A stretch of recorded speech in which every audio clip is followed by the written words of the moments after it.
একটা থুতুতে অনেক কিছুই হয়। একটা থুতুতেই দেখা যায় যে পুরা জালেম মাজলুম পৃথক হয়ে যায়, মুহাক্কিক এবং মুনাফিক আলাদা হয়ে যায়। আবু জাহেলের মুখে থুতু দিয়েছে সুমাইয়া। আবু জাহেলের মুখে থুতু দিয়েছে কে? সুমাইয়া, একজন মেয়ে, আমাদের বোন, ছেলেও না, পুরুষও তো না, নারী, একজন বোন। আর আবু জাহেল তখন তার ওই যে আখাযাতুল ইজ্জাতু বিল ইসম, তার একদম প্রেস্টিজে লেগে গেছে, আমাকে থুতু দিল, ব্যাস একদম বর্ষা নিয়ে তেড়ে আসলো সুমাইয়ার দিকে। সুমাইয়া রাদিয়াল্লাহু আনহার লজ্জাস্থানে বর্ষা নিক্ষেপ করে তাকে শহীদ করেছে। কিন্তু সুমাইয়া স্বাধীন, সুমাইয়া পরাধীন না, সুমাইয়া স্বাধীন। এইটা স্বাধীনতা। আমরা তো কারো গায়ে থুতু দেই নাই, তাতেই যা অবস্থা। অনেস্টলি বলেন যে ওখানে কোনো দলের নাম মেনশন করা ছিল? কোনো জাতির নাম, কোনো দলের নাম, কোনো সংগঠনের নাম? নিজে নিজেই বানিয়ে নিল, নিজে নিজেই থুতুটা মাখলো। তো এতেই তো প্রমাণ হয়ে যায় যে চোরের মন পুলিশ পুলিশ। চোরের মন কি? কেউ কিন্তু বলে নাই, কেউ বলে নাই যে আমরা সালাফি ভাইদেরকে থুতু দেই, বলেছে কেউ? কেউ বলে নাই যে আমরা আহলে হাদিস ভাইদেরকে থুতু দেই, বলেছে কেউ? আমরা প্রকৃত আহলে হাদিসদেরকে থুতু দিব কেন? প্রকৃত আহলে হাদিস যারা, প্রকৃত যারা, কথিত না, প্রকৃত, তারা আমাদের ভাই, তারা আমাদের কি? প্রকৃত সালাফি যারা, কথিত না, প্রকৃত সালাফি যারা, তারা আমাদের ভাই, তারা আমাদের কি? তারা আমাদের ভাইদের মুখে কেন থুতু দিব? দিব আমরা? তাহলে যখন নাম মেনশন না করেই গায়ে লেগে যায়, তাহলে বুঝতে হচ্ছে চোরের মন আসলেই পুলিশ পুলিশ, এবং থুতুটা ঠিকই জায়গা মতোই লেগেছে আর কি। এরপরে তো যা হওয়ার হচ্ছে দেখতেই পারতেছেন কি হচ্ছে। দেশ থেকেও বের করে দেওয়ার হুমকি দিতেছে, মনে দেশটা ওর বাপের। শোনো, ওই সামনে 15-20 জন আর 200 জন লামাজাবিদেরকে নিয়ে বয়ান করা সহজ। সামনে এসে ফাইট করো, সাহস থাকলে সামনে এসে ফাইট করো। আমরা সবসময় বসেই আছি ঢাকায়, আসো মার্কাজে, আসো, বসো, আলোচনা করো। ইলমি মোজাকারা করতে চাও, ইলমি মোজাকারা করো। নাকি বক্সিং খেলতে চাও, সেটাও খেলো। কি চাও? ইলমি মোজাকারা করতে চাইলে বসো, ওস্তাদদেরকে নিয়ে। আমি ওস্তাদদেরকে নিয়ে বসাচ্ছি। আমি উদ্যোগ নিয়ে বাংলাদেশের শ্রেষ্ঠ 10 জন কওমি ঘরানার আলেমকে বসাবো ইনশাআল্লাহ। তাদেরকে বলেন তাদের মধ্য থেকে শ্রেষ্ঠ 10 জন আলেমকে নিয়ে বসাবো। আমি একটা একটা করে ইস্যু ধরে ধরে প্রমাণ করে দিব যে উলামায়ে হক, তারা হকের উপর আছেন, তারা বাতিলের উপর আছে। আমি প্রমাণ করে ছাড়বো। আমি উদ্যোগ নিচ্ছি, বসতে বলেন। যে কোনো জায়গায়, যে কোনো জায়গায়, যখন তখন আমি শ্রেষ্ঠ শ্রেষ্ঠ 10 জন আলেমকে বসাবো। তাও তারা হচ্ছেন তলেবে ইলম, তারা বলবেন না যে আমরা আলেম, তারা বলবে না কখনো যে আমরা আলেম, বলবে আমরা তালেবে ইলম।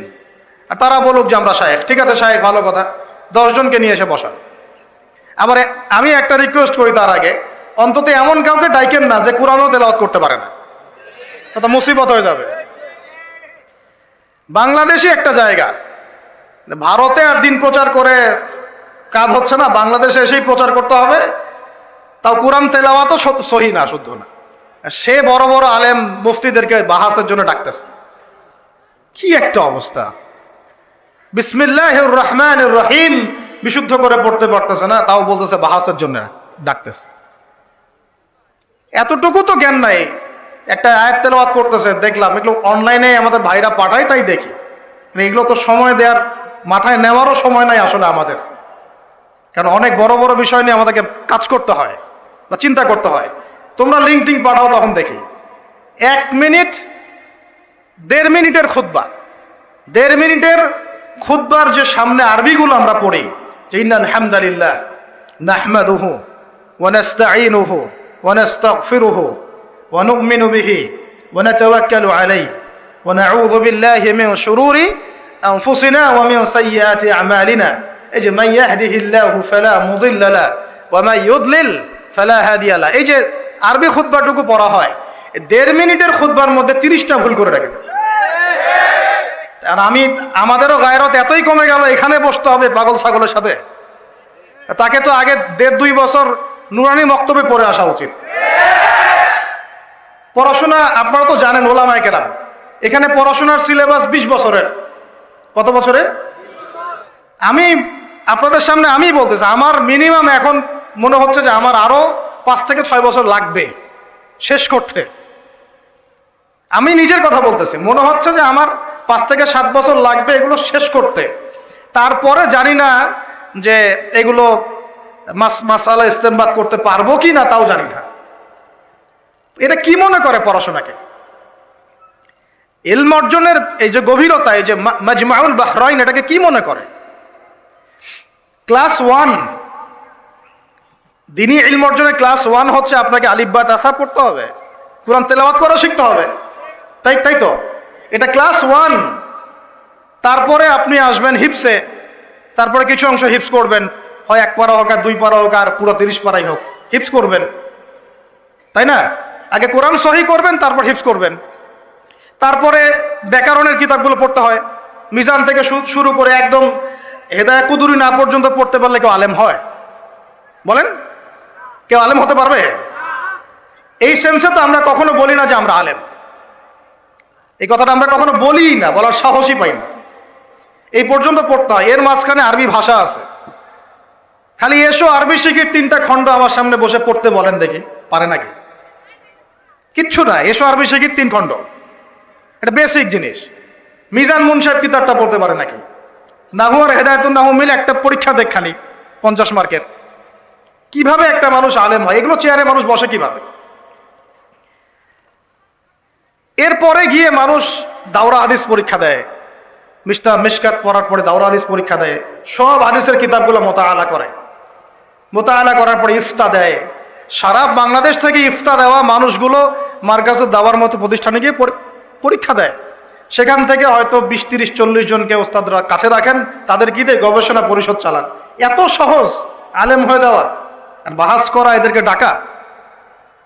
আমার কাছে ক্ষমতা নাই, আল্লাহর কসম করে বলতেছি, আমার কাছে যদি পলিটিক্যাল পাওয়ার থাকতো আমি রাষ্ট্রীয়ভাবে এদেরকে বসাতাম। একদিকে ওলামায়ে কেরামকে বসাতাম, আর একদিকে এদেরকে বসাতাম। একটা করে বিষয় দিতাম, একটা বিষয়ের উপর ধারাবাহিক মোনাজারা হবে এবং এটা লাইভ সারা দেশের মানুষ দেখবে। এবং সামনে কোনো কিতাবই থাকবে না, কিতাবেরই দরকার নাই। যারা হাফেজ তাদের কি কিতাব লাগে না? কোরআন কলিজার মধ্যে আছে, বাস। যারা উসুল বোঝে, ওই হাদিসের উসুলও কলিজার মধ্যেই আছে, ফিকের উসুলও কোরআন কলিজার মধ্যেই আছে, আকীদার উসুল কোরআন কলিজার মধ্যে আছে। বসান 10 জন 10 জন করে বসান, তারপর দেখেন আসলে কে জিতে আর কে হারে। এত সহজ মনে করেছেন? মানুষ এখন এমন একটা ফিতনার যুগ চলতেছে, আল্লাহ মাফ করুক আমাদেরকে, যে জীবনে একটা হাদিসের ইবারতও পড়তে পারে না, সে বলতেছে হাদিসটা সহিহ না, এটা জয়ীফ। আমাকে জীবনে বলতে শুনছেন এই হাদিসটা জয়ীফ? কারণ আমি এই দুঃসাহসই দেখাতে পারি না। আসমাউর রিজাল সম্পর্কে আমার পড়তে আরো 5 বছর লাগবে মনে হয়। আমি কিন্তু বড় কোন আলেম হয়ে যাই নাই, আমি শুধু দায়ী হিসাবেই এখন আছি, থাকতেও চাই দায়ী হিসাবে, আর তালেবে ইলম হিসাবেই থাকতে চাই, এভাবেই মরতে চাই। আমার নিজেকে এবার ফখর করে মুফতি, মুহাদ্দিস, মুফাসসির এইসব টাইটেল দেওয়ার কোনো ইচ্ছাও নাই। আল্লাহ যেন এরকম কেবর আমার মধ্যে নাও দেন কোনোদিন, আমিন। এত সহজ আপনি বলে দিলেন হাদিসটা জয়ীফ, এটা তো আমল করা যায় না। জয়ীফ, তুমি জয়ীফের কি বুঝো? সহিহ জয়ীফের তুমি বুঝোটা কি? একটা হাদিসে জিবরিল খুলে দেন দেখি এবারও ছাড়া পড়তে পারে কিনা।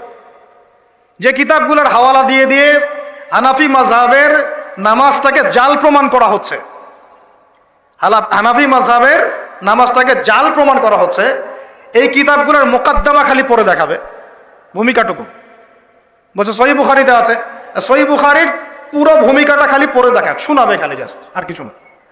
আমি কিন্তু বেশি কিছু চাই নাই, বাস মোনাজারা কোরআনটুকু আমি জাস্ট একটা পৃষ্ঠা খুলে দিব, এই পৃষ্ঠাটা পড়ে শোনান, যদি তেলাওয়াত শুদ্ধ হয় তাহলে বসবো। আপনি কার সাথে মোনাজারায় বসতে চান? মোনাজারা হয় আলেমে আলেমে, মোনাজারা কি হয়? আলেমে আলেমে। তা আলেমদের সাথে বসেন, বসতে চাইলে আমি প্ল্যাটফর্ম করে দিচ্ছি, বসেন। যে কোনো ডেট ফিক্স করেন, যে কোনো লোকেশন ফিক্স করেন, প্রশাসনের কাছ থেকে আমরা অনুমতি নিব ইনশাআল্লাহ, আমরা প্রশাসনকে ম্যানেজ করবো ইনশাআল্লাহ। এমপি মন্ত্রীদের পর্যন্ত দৌড় কিন্তু আমাদেরও কম নাই, কিন্তু আমরা এইসব পাওয়ার কখন ইউজ করি না, কখনো না। কারণ তার আমার বংশের মধ্যেও যদি এমপি থাকে তার সাথে আমার ইসলামী দূরত্ব আছে। আমি বলেছি যে রাজনীতি আপনি করছেন করেন, কিন্তু যতদিন পর্যন্ত আপনি তাগুত বর্জন করতে পারছেন না আমার সাথে আপনার মনের মিল থাকবে না। কিন্তু আপনি আমার আত্মীয়তার সম্পর্ক থাকবে। কিন্তু আমরা চাইলে পারি, বসেন একটা একটা করে মাসআলা নিয়ে বসেন। এমন আমি আপনাদেরকে গবেষণা করে দেখাবো, কয়েকদিন যেতে দেন ইনশাআল্লাহ, ওই লেভেলে আমি যাই আগে। কারণ আমি এখনো ফখর করি না এবং ওটা নিয়ে আমি আলোচনা করি না, কারণ সিচুয়েশন অন্যদিকে। এখন বিশ্বের মুসলমানদের অবস্থা নিয়ে আমরা কথা বলছি এবং আমরা ঐক্য চাচ্ছি, ইউনিটি চাচ্ছি, তাই কিছু বিষয় এড়িয়ে যাচ্ছি, শুনেও না শোনার ভান করছি, দেখেও না দেখার ভান করছি, কিন্তু একটা একটা করে ইস্যু ধরিয়ে দেখাই দেবো ইনশাআল্লাহ।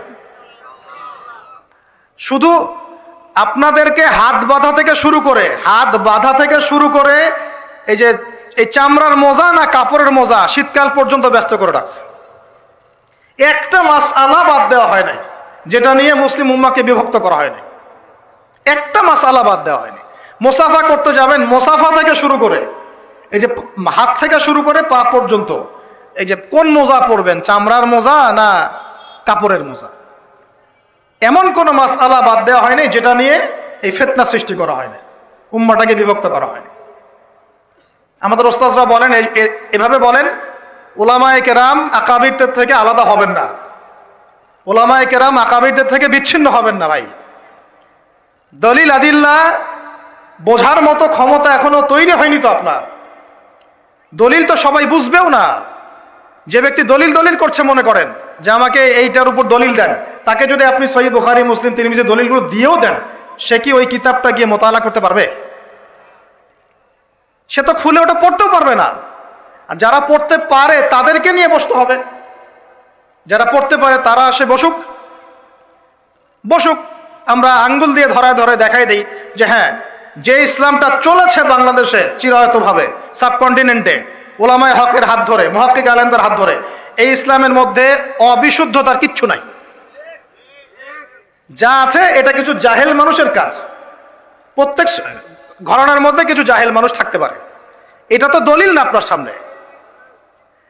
মুসলমানদের মধ্যে অনেক মুসলমান আছে না কবরে সেজদা করে, বলেন আছে না নাই? তাহলে এখন আমাকে বলেন, কোরআন সুন্নাহ কি ওকে কবরে সেজদা করতে বলেছে? এখন যদি কোনো খ্রিস্টান বলে এই যে মুসলমানরা কবরে সেজদা করে, ঠিক হবে কথাটা? মোটেও ঠিক না। ও ভুল করেছে, তার মানে তো এই না যে পুরো কমিউনিটিটাই ভুল, তবে কি তাই? পড়াশোনা করতে হবে তো, গভীর জ্ঞান অর্জন করলে বুঝবেন যে আলহামদুলিল্লাহ উলামায়ে কেরামের সোহবতে আমরা যে দিনটা পালন করছি এর মধ্যে অবিশুদ্ধতার কিছুই নেই আলহামদুলিল্লাহ। যা আছে এটা কিছু মানুষের জাহালাত, এগুলো আমরা বর্জন করব, কোনো সমস্যা নাই। মূল সমস্যাটা হচ্ছে আমরা জাতিগত বিভাজনে চলে গেছি। আমরা জাতিটাকে বিভক্ত করে টুকরা করে নতুন অনেক মাযহাব চালু করেছি। আমাকে এগুলোর আপনারা কথা বলতে শোনেন না সচরাচর, কিন্তু এখন বলতে হচ্ছে। আমরা মানুষদেরকে হানাফিইজম থেকে বের করে নতুন মাযহাব ক্রিয়েট করে ওই দলে নাম লেখানো শুরু করেছি। আর দিন শেষে আপনি নতুন করে আরেকটা মাযহাবই ফলো করেছেন। একজন বলছে, আমি নাম মেনশন করব না, কারণ আমি চাই না আমার মুখ থেকে এমন কেউ ভাইরাল হোক যে বাতিলের উপর আছে। না, একজন বলছে যে হামাস যে যুদ্ধটা করছে ইসরায়েলের সাথে, এই হামাসকে তৈরি করেছে নাকি ইসরায়েল। সে এর ইতিহাস কতটুকু জানে, সে এই জিও পলিটিক্স কতটুকু পড়েছে, সে কি এর হিস্ট্রিটা জানে, কোত্থেকে তৈরি হলো, ইখওয়ানুল মুসলিমিনের কি ভূমিকা ছিল, মিশরের কি ভূমিকা ছিল জানে?